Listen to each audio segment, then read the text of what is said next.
Greetings, fellow nerds and gamers, artists. This episode, I'll be answering some questions that a friend of mine has had about painting minis. So let's get started. It's been a while since I touched base on this guy. Clearly, he's just the same.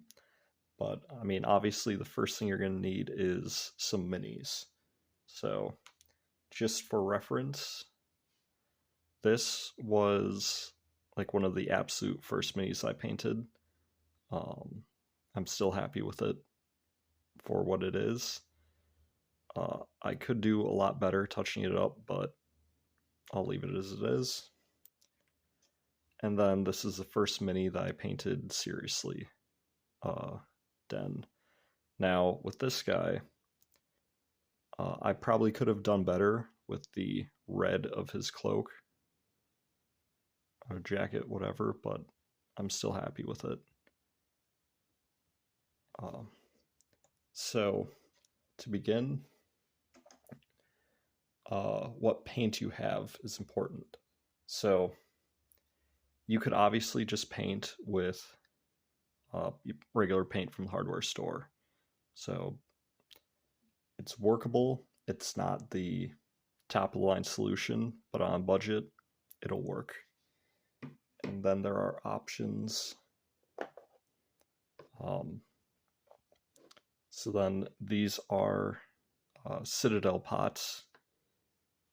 They would just sit open like this. I haven't used that in a while, so I have to shake it up.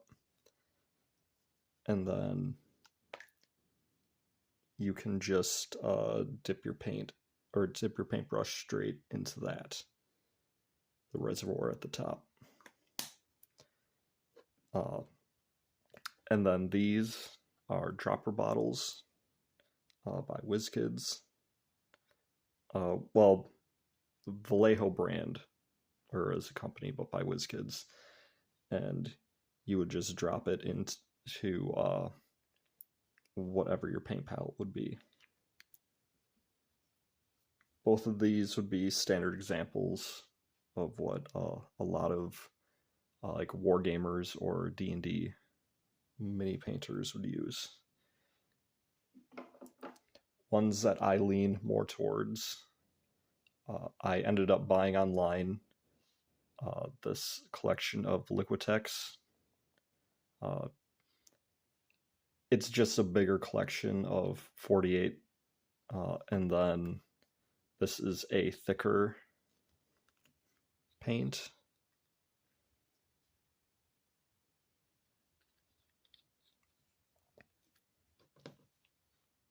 There's no reason why I necessarily use these.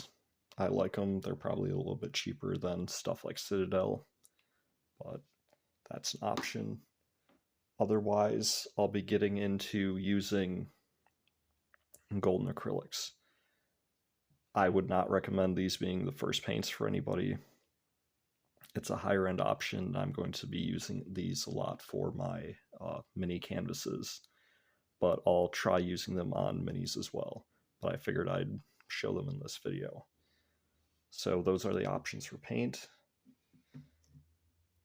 Besides paint and minis,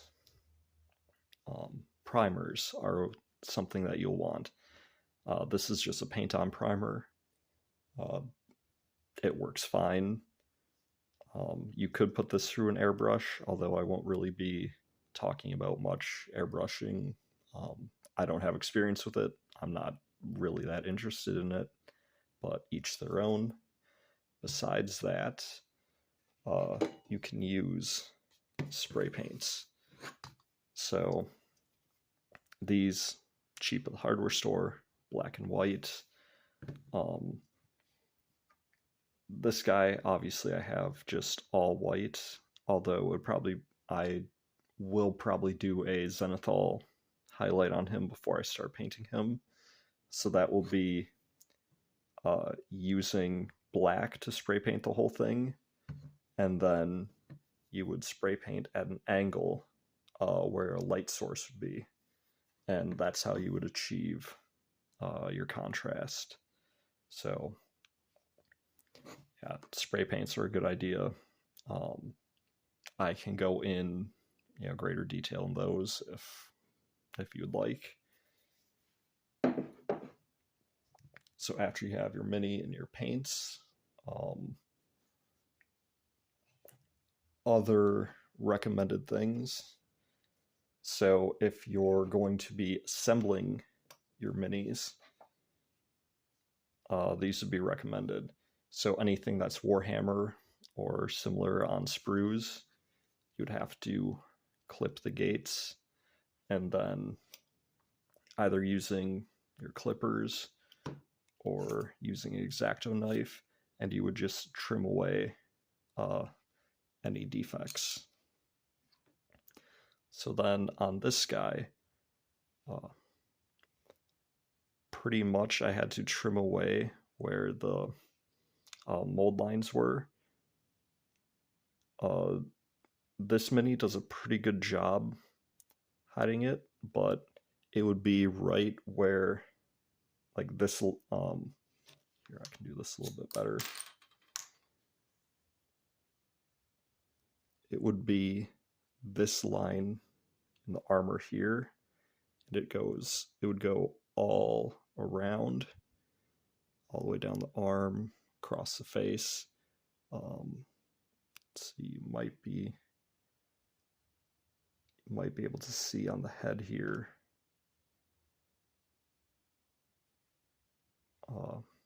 Exactly where that line is. And you would just slowly scrape away at that. So yeah, some minis have that, some don't. And then also if you're assembling your own, some super glue would be a good idea. Sorry if I keep moving things off frame. I'm not used to being right behind the camera like this. All right. And importantly, you're going to need some paintbrushes.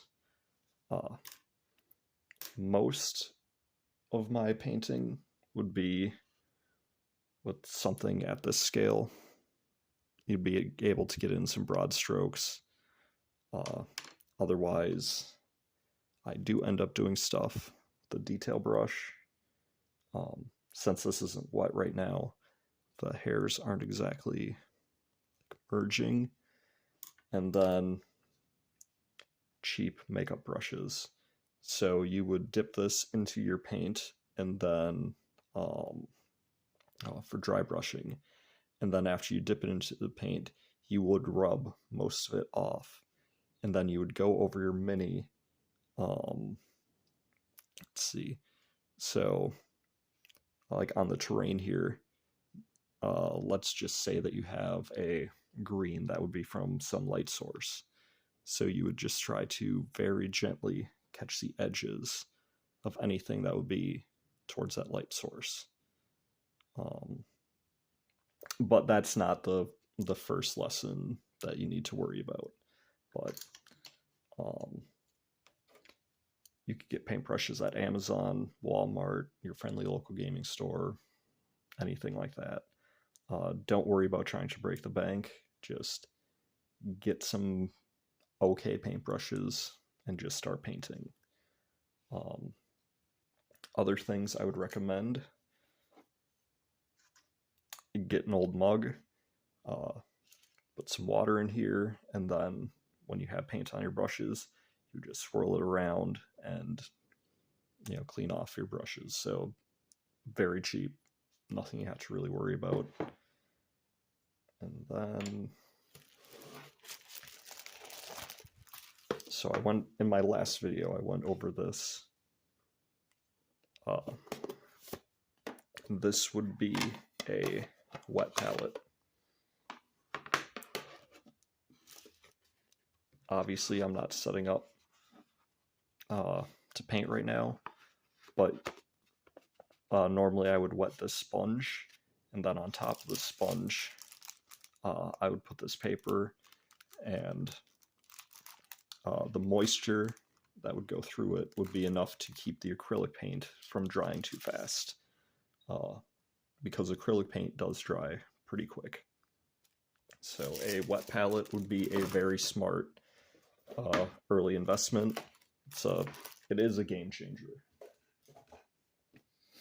Now, I would not recommend getting a mini holder like this.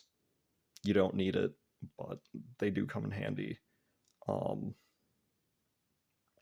I pretty much use some like blue tack to hold this in, or I would just swing it around and lock it into place like this. Like, it's nice, but honestly, just go to the hardware store, like get a wooden dowel, cut it down to size, get some blue tack, or you could even glue your mini to it, and then afterwards you would just take your X-Acto knife and just pry it off. Yeah, whatever works. It's easier to have something in your hands to hold onto your mini to. But I wouldn't recommend, like, you don't need specifically this. The wooden dowels idea is probably, going to do what you need it to do. And then for finishes on your mini, this is to make sure that your paint job lasts. So either, again, you'd be able to paint it on or spray paint. This will help your mini hold up, whether it's like Warhammer, D&D, you're moving it around all the time, you're constantly touching it, or it's in your bag. It's going to wear and tear unless you have finishes like this. So that is most of the basics covered. Although looking down at my other stuff, obviously paper towel, not really worth going over that much, but just something to dry your paintbrushes on. And then things that would definitely not be the first things that you purchase. So I've experimented a little bit with oil paints. These will take forever to dry, so you don't necessarily want to mess with them. I mean, maybe you do, but we could always get into that later. So not necessarily a first thing that you should buy. So I am a fan of doing like the terrain bits on the bottom of the mini. So another thing that I like, but I wouldn't recommend like directly to someone just painting their first mini, like basing material. So yeah, this would be like thick mud, or like these back here, I just chopped up like the top of a bottle cap, or straight up like gluing some sand that's designed for this. So that would be another idea, but should not be top of your list right now. And then this is green stuff. So it's like a 2-part epoxy, and then you mix in equal parts them together. And for example, that's how I recreated Warden's arm after the mini broke. So yeah, not top of the list unless you're getting into like mini modification and stuff like that. So yeah, that should be everything about what the tools that you'd need to paint your first mini. Let me know if you have any more questions, and hopefully we can get something figured out soon. All right, everybody have a good one. Take care, stay hydrated, do well.